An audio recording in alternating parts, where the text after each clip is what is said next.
মানুষের ভিতরে যে আত্মিক একটা শক্তি আসবে, এই যে একজনের সাথে আরেকজনের যে একটা মহব্বত, পরস্পরের ভিতরে যে একটা ভ্রাতৃত্ববোধ, অভিভাবকত্বর যে একটা দায়িত্ব, একটা জিম্মাদারি, এগুলো ভিতরের শক্তি। কিসের শক্তি?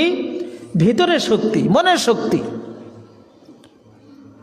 এগুলো কোনো দেহের শক্তি না, এগুলো আগে আসে মনে থেকে। তো এই আত্মিক শক্তি, মনের ভিতরকার শক্তি যে আসবে, এই আসার জন্য কিভাবে আসবে?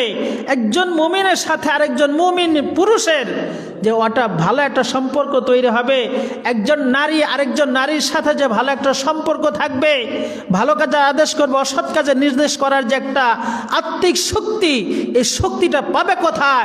সেই শক্তির উৎস কি? সেই শক্তির উৎস আল্লাহ রাব্বুল আলামিন কোরআনে বলে দিলেন, সালাত কায়েম করা আর যাকাত প্রদান করা। সুবহানাল্লাহ।